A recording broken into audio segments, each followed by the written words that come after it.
Et du coup, pour finir cette émission, tu voulais nous faire retracer un petit peu les 7 dernières années de festival pour toi. Et du coup, comme ça fait l'équivalent de probablement plus de 1000 films, on s'est dit plutôt un film.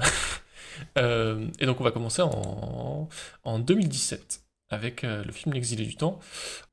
Oui, alors, du coup, énorme challenge. Un film marquant par an depuis mes débuts au festival. L'Exilé du temps, du coup, je commence par celui-là, donc, qui était en sélection labo à Clermont-Ferrand en 2017. C'est un documentaire d'Isabelle Puteaux. C'est un film français qui dure 27 minutes. Donc, pareil, du coup, plutôt dans la partie moyenne haute dans les courts-métrages qui sont sélectionnés. C'est un film qui associe des images d'archives, de journal de bord et des images plastiques qui ont été tournées par la réalisatrice. Enfin, je dis assez plastique parce qu'on voit notamment il y a une sculpture qui a été créée aussi pour le film, qui est filmée, etc. Et c'est un documentaire qui retrace un peu l'expérience de Michel Siffre, qui en 1962 est descendu dans un gouffre, donc hyper froid, et qui ici a installé pendant 2 mois. Et donc le deal, c'était qu'on vienne le chercher au bout de 2 mois, mais lui, à l'intérieur du gouffre, il n'avait aucune manière de conserver un regard sur le temps, en fait. Et donc c'est vraiment cette espèce d'expérience complètement, vraiment avec une grosse réflexion existentielle, quoi, complètement en dehors du temps, en dehors de ce rythme aussi hyper humain de jour-nuit auquel il se réfère d'habitude. Et c'est comment est-ce que petit à petit, lui, il se construit son univers au milieu de ça. Et il y a vraiment un truc justement dans la façon dont le film est tourné où le temps est totalement suspendu. Et c'est hyper beau. D'un coup, une goutte qui tombe, on peut passer des plans qui vont durer comme ça pendant plusieurs secondes à juste avoir cette goutte qui va tomber petit à petit. Et il y a tout un jeu là-dessus avec ce qui était long qui d'un coup devient rapide et vice-versa. Et un univers qui est totalement remodelé, hyper sonore aussi, euh, avec vraiment des sons qui sont plus enveloppants, des petits bruitages par-ci par-là, des ambiances, des sons aussi qu'on a d'archives, que lui capte de sa radio. Enfin, c'est plein de vraiment de matière cinématographique parce qu'en plus, vous avez vu, c'est des images avec pas mal de grains, vu qu'il y a aussi des images d'archives et tout. Plein Mhm. de, plein de choses qui sont mélangées et qui vont venir aussi donner corps à cette expérience vraiment physiquement, quoi. Et du coup, je trouve ça hyper fort. Enfin, c'est vraiment un film qui est hyper absorbant. Et moi, la sensation que j'ai eue devant ce film, ça m'a vraiment marqué. Et donc, qui permet justement de découvrir aussi un peu de documentaire qui est intéressante. Et c'est ça qui mélange plein de matières cinématographiques différentes d'une façon qui est très inventive. Voilà pour L'exilé du temps. 2018, un Find, film très fix, différent. finish. Alors, énorme changement d'ambiance. Du coup, au début, on était plutôt sur un film qui était très plastique, très vraiment dans l'émotionnel et dans le rapport de l'être humain au temps. Euh, Là, vraiment un ton tout à fait autre.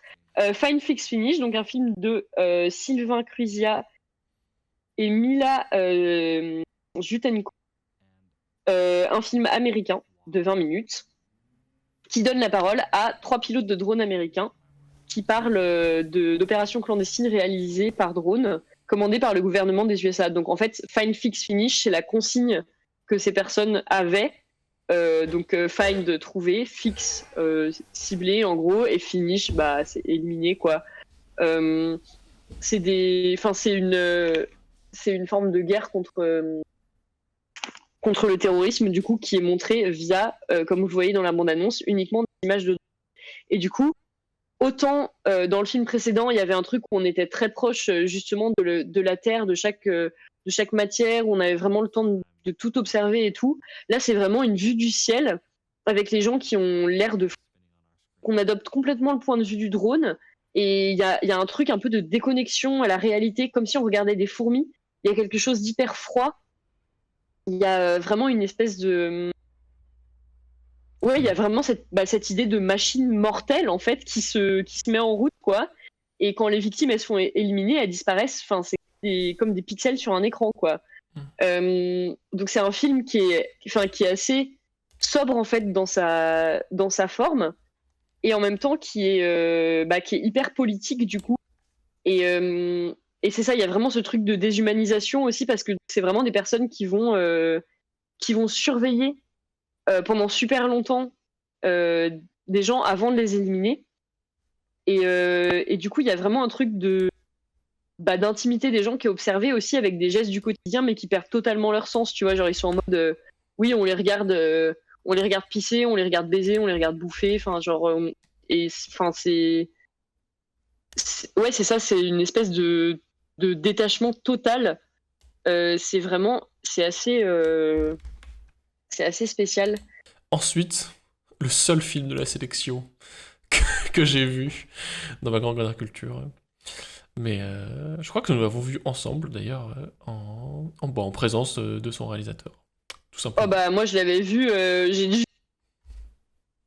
la, Voilà, la chute de Boris Lavé, donc qui a été pris vraiment dans énormément de festivals, hein. Il a eu beaucoup de succès.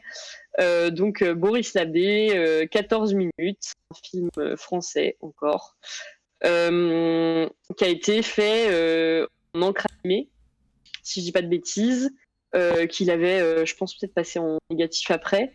Pour donner une idée, du coup, pour les personnes qui font pas de l'animation, c'est environ 3500 dessins. C'est un film qui est construit avec des boucles, dans lequel la musique est très importante. ah, je vous mets la musique. Elle est un Euh, peu stressante, donc je vous la mets pas trop fort, mais je la mets un peu plus fort quand même. ouais, elle est assez stressante et elle est assez prenante. Donc enfin, c'est vraiment un tableau comme ça, hyper foisonnant, avec plein de choses qui se passent. Lui, de toute façon, il est hyper inspiré par Bosch notamment. Mhm. Et ça se sent vraiment, il y a des choses à regarder partout. C'est hyper foisonnant, il y a vraiment une texture. Et la musique, elle est hyper forte. C'est un peu une espèce de plongée petit à petit vers l'enfer, avec une montée en tension et en intensité qui est hyper puissante. Mhm. Lui, en plus, il a fait un gros travail sur le rythme également. Donc, il travaille en fait avec des petites timelines qui dessinent, où il vient marquer les moments un peu forts sur lesquels il va y avoir des événements et tout. Enfin, il a tout un truc de découpage rythmique de ses films, en fait, Mhm. euh, enfin, qui est aussi un truc que connaissent pas mal de personnes qui travaillent avec la boucle comme ça. Mhm. Euh, c'est assez qu'il utilise hyper bien. C'est très très beau, hein. Enfin, moi, graphiquement, je trouve ça magnifique. Bah, c'est. Euh, Moi, j'en ai un souvenir très fort, parce que c'est un film, comme tu dis, d'une très très grande intensité visuelle et sonore, et en fait, il dure 15-16 minutes, quelque chose comme ça, et donc vraiment, quand vous en sortez, bah, et en fait, c'est ouais, la descente aux enfers, quoi.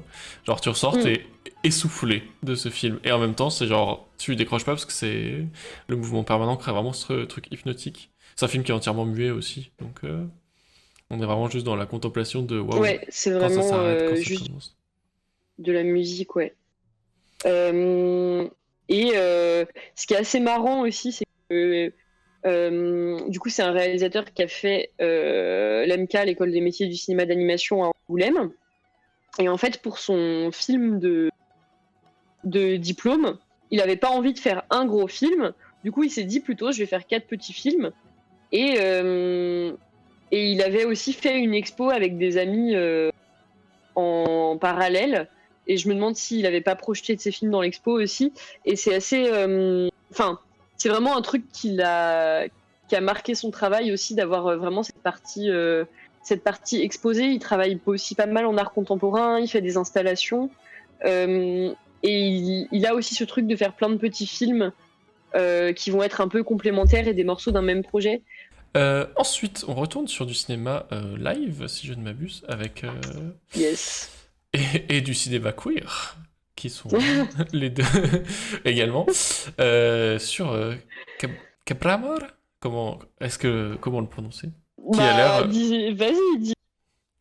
Capramor. Donc, c'est une réalisatrice qui s'appelle Chris Lira, euh, C'est un film brésilien qui dure 27 minutes. C'est un de mes méga coups de cœur de Clermont-Ferrand. Voilà, je l'ai vu, j'ai pleuré devant. C'était en 2020 dans une salle, je m'en souviens très bien. Vraiment, Vivi, si tu es toujours là, je pense que vraiment t'aimerais trop ce film. Enfin, juste, c'est super doux, c'est super beau. En gros, l'histoire, c'est des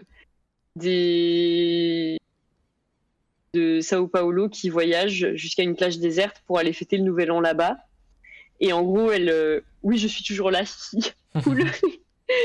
Et en gros, elles vont se créer un peu un refuge à la fois physique et émotionnel dans l'endroit où elles vont arriver. Et voilà, on va voir en fait juste tous leurs moments de douceur et d'amitié, genre les moments où juste elles s'allongent sur la plage, un moment où elles se coupent les cheveux aussi, un moment là où elles chantent ensemble qui est genre magnifique. Il y a un moment où il y a un orage aussi, je crois, il y en a une qui a peur de l'orage, du coup tout le monde se met autour pour la protéger, enfin c'est hyper fort et hyper beau, enfin la réalisatrice a vraiment, enfin en fait c'est incroyable parce que du coup c'est un documentaire. Et dans le documentaire, une question qui se pose toujours, c'est quel dispositif on va mettre en place. Le dispositif, enfin, en cinéma, en gros, on parle de point de vue, et pour parler de comment est-ce que la personne, quel regard elle transmet, et aussi on parle de point de vue pour pour décrire l'endroit où on place la caméra. Et parce que les deux sont liés, en fait, tout comme le fond et la forme sont liés. L'endroit où on met sa caméra, c'est aussi comment on regarde. Et en documentaire, il y a aussi la question du dispositif qui se pose, c'est-à-dire qu'est-ce que je mets en place en fait pour filmer les personnes que je veux filmer, comment est-ce que moi je me place dans mon documentaire. Ce qui est hyper intéressant dans le documentaire, c'est vraiment de questionner ce rapport au réel, parce que donc ce qui définit un documentaire, il y a plein de documentaires différents, hein, les films que je vous ai montrés. Enfin, là, L'Exilé du temps, c'était un documentaire. Fine Fix Finish, c'est un documentaire. Vous avez vu, c'est des documentaires qui adoptent des dispositifs et des points de vue totalement différents. Et alors, oui, juste, du coup, on vous met un lien dans le chat. Malheureusement, c'est un lien qui est payant. Le film est pas très cher, mais ça reste payant quand même. J'ai pas réussi. Hein. Moi, ça fait des années que je cherche gratuitement. Je n'ai pas trouvé en version gratuite. Et qu'est-ce que je disais? Oui, du coup, le dispositif, c'est comment est-ce que je vais me placer par rapport à mon sujet? Qu'est-ce que je vais mettre en avant? Donc, il y a des documentaires, par exemple, dont le dispositif, ça va être il y a une personne qui tient la caméra, il y en a une autre qui est assise à côté qui va interviewer une personne, et la personne qui est interviewée, elle est filmée, etc. Il y a des documentaires dans lesquels la personne, elle va juste se mettre en immersion, elle va rester des mois, voire des années avec des gens, et elle va les filmer, etc., jusqu'à devenir un peu invisible et faire oublier sa présence. Enfin, c'est vraiment quelle est la place, en fait, de la documentariste. Où est-ce que cette personne, elle se... Enfin, c'est ça, où est-ce qu'elle se met, où est-ce qu'elle se situe, comment elle regarde, comment est-ce qu'elle se situe par rapport à son sujet, etc. C'est quoi l'intention de son documentaire, pourquoi est-ce qu'elle a envie de faire ce documentaire, qu'est-ce qu'elle a envie de créer avec. Souvent, en plus, il y a toute une dimension du documentaire qui apparaît au tournage, parce que justement, on ne peut pas forcément prévoir ce qu'on va tourner avant. Parfois, il y a des éléments documentaires sur lesquels il y a une autre matière qui vient se rajouter. Enfin, il y a plein de rapports à la réalité possible. Et là, en fait, ce qui est hyper intéressant, c'est toutes les scènes qui sont filmées et qui sont hyper vraiment des scènes belle d'intimité en fait et de proximité. Et il y a vraiment, c'est ça, une manière de filmer le groupe comme si aussi la caméra elle faisait partie du groupe. Et il y a un truc aussi, enfin vraiment, juste d'amour et de bienveillance qui émane de la caméra. C'est hyper beau et c'est hyper agréable à regarder. Il y a vraiment, on est immergé dedans quoi. En plus, il y a des très belles images, il y a une belle lumière. Il y a une aisance, il y a vraiment un truc de guérison aussi par rapport au corps et tout. Il y a quelque chose qui est hyper sain et pareil, qui est vraiment dur à exprimer parfois en présence d'une caméra. Parfois, c'est dur d'être à l'aise et tout. Donc je sais pas exactement quel justement Chris Lera, quel dispositif elle a créé, elle, à quel moment est-ce qu'elle a gardé sa caméra, à quel moment elle a mis de côté, combien d'heures de rush elle avait, est-ce qu'elle a choisi de filmer ou pas. Enfin, j'ai pas les détails de tout ça, mais en tout cas, quand on voit le film, je trouve que c'est vraiment saisissant d'avoir réussi à capturer ça et d'avoir été aussi proche de ces personnes d'une façon aussi douce et aussi naturelle. Mais ensuite, nous arrivons en terrain plus connu. Écoutez le battement de page, du coup, que j'ai pas découvert en salle parce que donc 2021 c'était la fameuse année maudite où j'ai fait le Clermont-Ferrand à distance et donc j'ai vu ce film de Audrey et Maxime Jean-Baptiste, film français de 15 minutes. Ce qui est hyper intéressant en fait, c'est que c'est un documentaire, qui est produit par l'Observatoire de l'espace du CNES. Et genre, en gros, à l'origine, c'était un film de commande, d'après ce que j'ai compris. Sauf que du coup, les personnes qui l'ont réalisé ont totalement détourné la commande pour en faire un film hyper poétique et qui donne la parole à des personnes qu'on n'entend pas forcément. Genre, en gros, c'est un film sur la construction de la base spatiale de Kourou en Guyane française. Et en gros, c'est pour la construction de cette base, il y a 600 Guyanais et Guyanaises qui ont été expropriés, en fait. Et plutôt que d'aller filmer directement à l'intérieur de la base et tout ça, ce qu'elles sont allées faire, c'est montrer la construction de cette base, mais au travers du regard d'une jeune Guyanaise, du coup, qui observe un peu la transformation de son territoire et des choses autour. Et du coup, il y a vraiment un rapport hyper particulier à l'espace, dans tous les sens du terme, du coup, à genre ce qui existe toujours de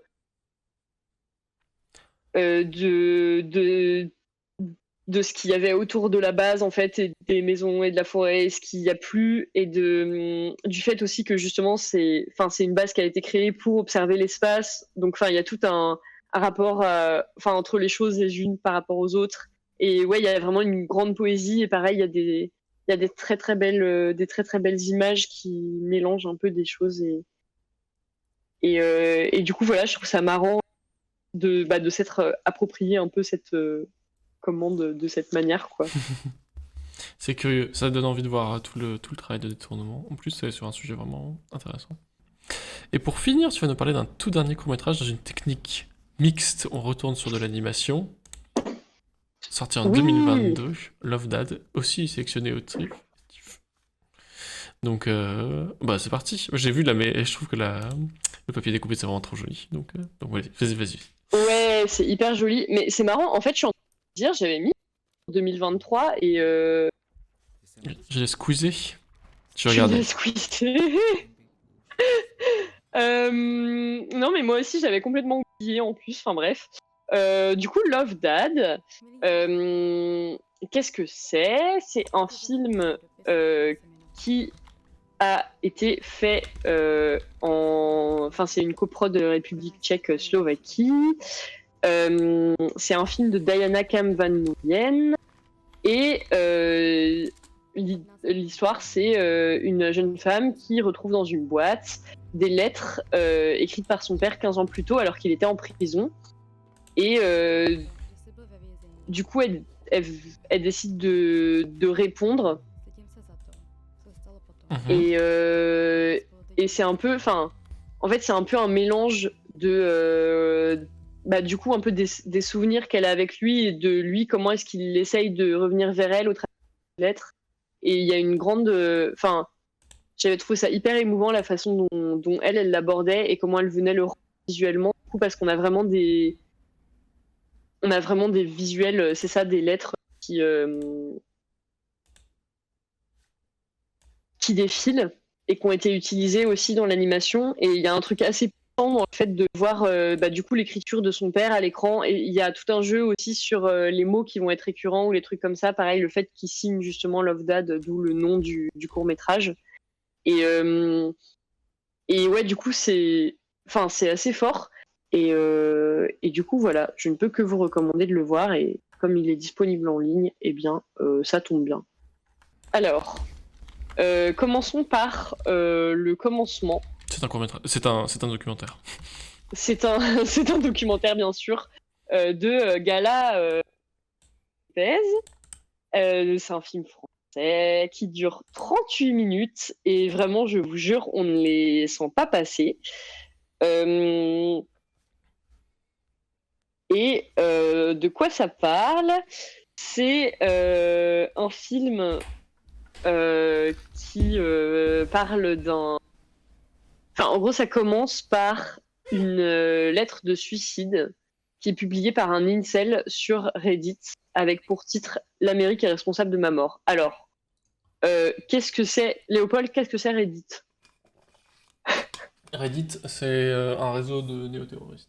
Non, Reddit, c'est une grande plateforme de réseau social américaine euh, créée par Aaron Schwartz, si je ne m'abuse. Oui, c'est Aaron Schwartz, Reddit. Mhm.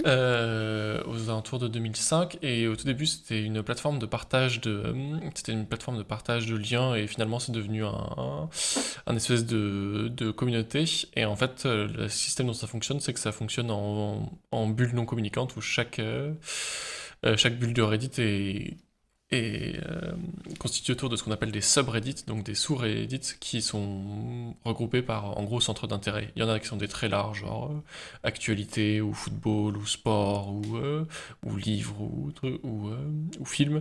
Et après, il y en a des extrêmement précis. Et donc, Reddit a une très mauvaise réputation en France, car pendant les 10 premières années de sa création, c'était un grand repère de groupes extrémistes et radicaux, et notamment avec le partage de beaucoup de vidéos et d'images illégales.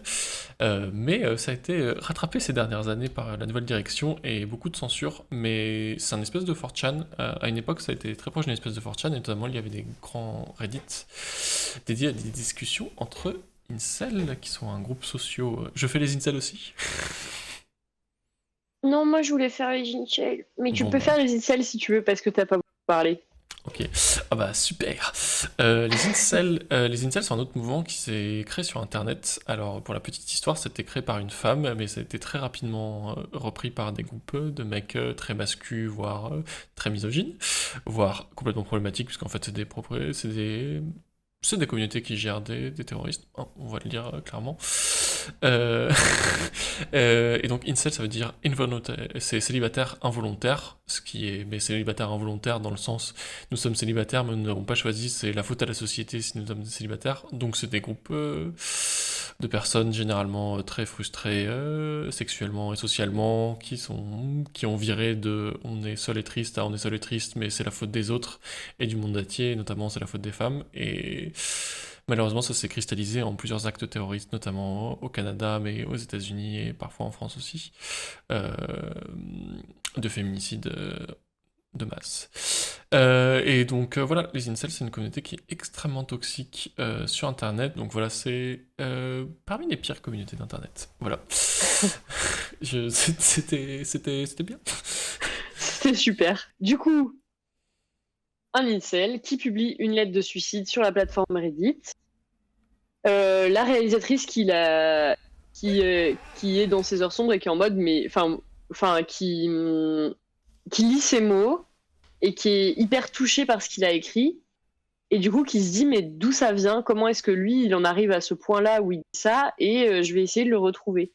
Et enfin ça part un peu de... Donc au début moi j'étais vraiment là, j'étais hyper gênée parce qu'elle a une espèce de fascination pour cette personne du coup, mais genre à quel point est-ce que c'est enfin où est-ce qu'il va m'emmener ce documentaire, qu'est-ce qui va se passer quoi. Mhm. Et en fait c'est un travail qui est hyper intéressant parce que du coup, c'est un court-métrage qui ressemble un peu à un essai dans lequel elle va réfléchir sur ce qui l'a conduit à être dans la situation où il était et à dire ce qu'il était, mais en même temps sur genre la nature de sa communauté, et elle va pas non plus se voiler la face. Enfin, je sais que j'ai eu des discussions avec des personnes qui trouvaient que le film était complaisant justement et qu'il y avait un truc où si des mecs misogynes voyaient ce film, ils allaient se reconnaître dedans et se valider parce qu'il n'y avait pas de condamnation des comportements et tout.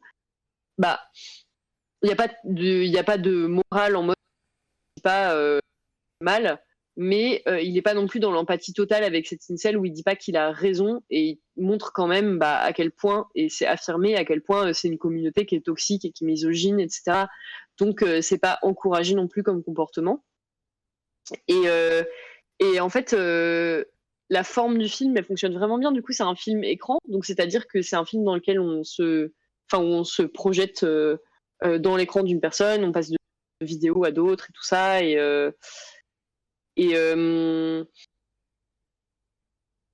c'est un peu comme une dérive. Enfin, moi, c'est un truc qui, spécial dédicace, c'est un truc hyper important pour moi, la trace qu'on laisse sur Internet. Et le fait que justement, en fait, les personnes que tu rencontres sur Internet, si tu prends pas leur contact, par exemple leur adresse mail, tu peux les perdre en fait. Parce que elles peuvent totalement disparaître, t'as aucune trace d'elles, tu peux ne pas connaître leur identité, tu perds complètement. Et donc la question ensuite, c'est comment est-ce que tu fais pour les retrouver? Est-ce que tu cherches des traces de leur pseudo, mais si jamais elles ont pas laissé si jamais elles utilisent des pseudos différents, j'adore ces petits clins d'œil. Écoute, il fallait au moins ça. Si jamais elles utilisent des pseudos différents, comment tu fais en fait? Et vraiment, les traces numériques, c'est un vrai truc et c'est hyper fort, quoi. Et moi, c'est vraiment un truc qui me touche. Donc, je trouve que le fait qu'on soit plongé dans cette recherche, c'est hyper fort. Et surtout qu'il y ait ce truc où c'est une personne qui est. Enfin, c'est ça où c'est à la fois fascinant et on se demande comment elle a pu en arriver là. Et en même temps, elle a des propos qui sont clairement répréhensibles. Et comment aussi est-ce qu'on comprend la construction de cette communauté et comment est-ce qu'on la définit et comment est-ce que cette communauté, elle en est venue à exister, c'est-à-dire quels mécanismes sociaux ont été mis en place pour y arriver. Et c'est là qu'il y a une construction un peu en essai, il y a toute les réflexions. Après moi, c'est des trucs du coup sur lesquels je suis déjà pas mal informée.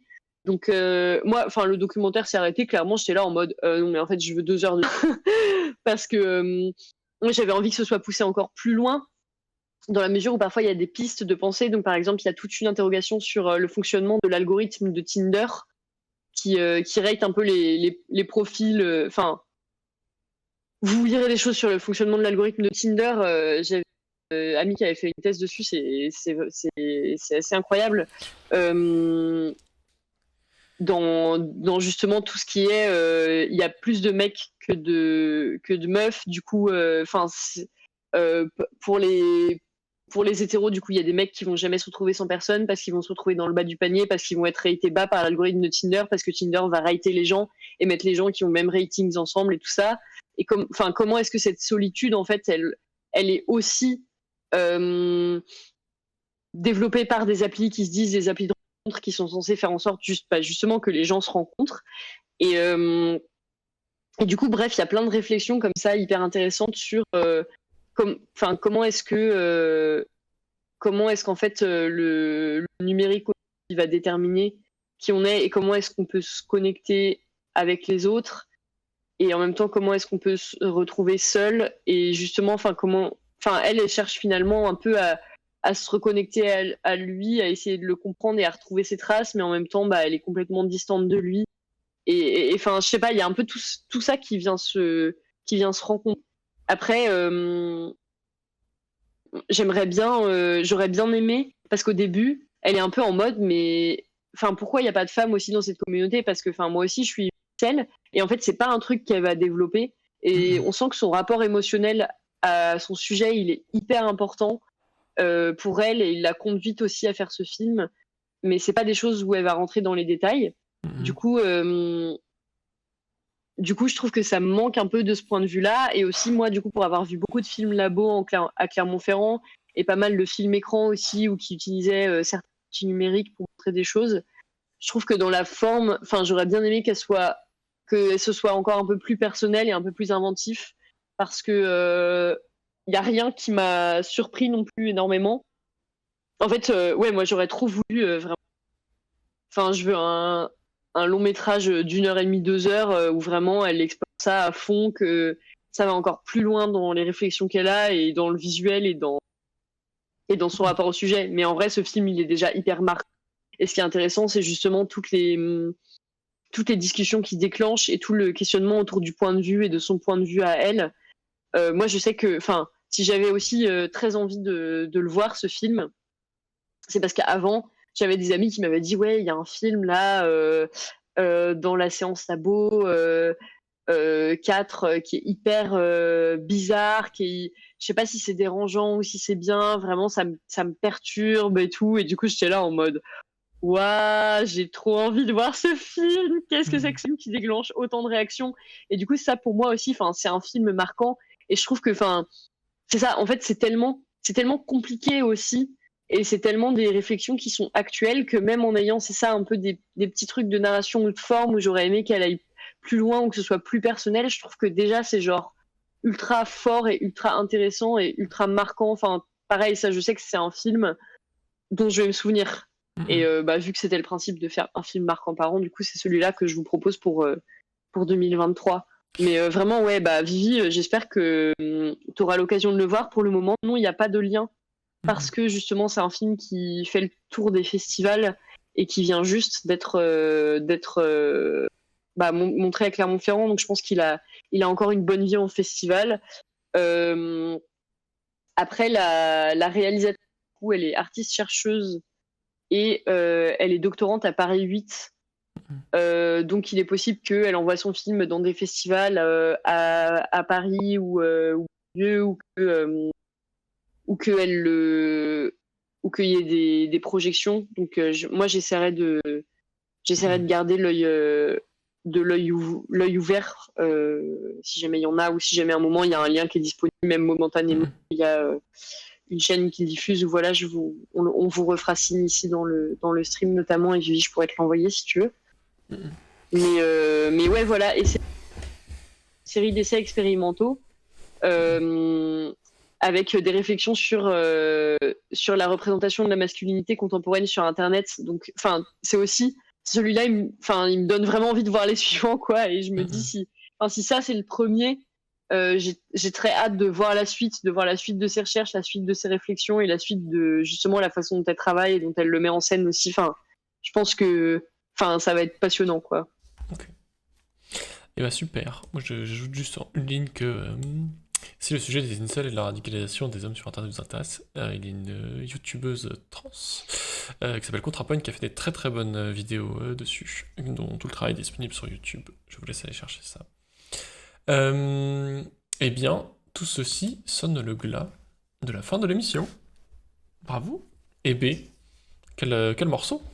Attends, je dois t'interrompre parce que j'avais oublié, on m'a demandé de faire une dédicace spéciale. Ah. Du coup, énorme dédicace spéciale à Turborian, qui ne Oh. peut pas être là ce soir, mais qui aurait beaucoup aimé, avec qui on est allé à Clermont-Ferrand ensemble, et je vais raconter la meilleure anecdote sur elle, à savoir un moment où elle était fatiguée. On était dans une salle qui était plutôt grande, il y avait personne derrière nous, du coup elle s'est dit, je vais m'allonger sur le sol dans une rangée et je vais me taper une grosse sieste. Ce film m'ennuie, il dure 20 minutes. Bonne grosse sieste pour après aller bouffer au resto et être en pleine forme. Ça, c'est une sacrée astuce. Aïe aïe aïe. Voilà, énorme dédicace sur Brian. J'espère que tu réécouteras bien ce stream et bien jusqu'à ce moment. N'hésite pas à m'envoyer un petit message quand ce sera le cas. On pense très fort à toi et en vrai, dommage du coup que tu puisses pas être là pour discuter vu que tu as vu pas mal de films, je crois, dans cette édition. Bah très très bien. Merci pour cette sélection de cette film. Je pense que j'irai en regarder ceux qui sont disponibles quand le temps me le permettra. Et voilà, on espère que ça vous a permis de faire un gros éventail de ce que c'était un festival de cinéma, mais ce que c'était aussi précisément un festival de cinéma en format court métrage.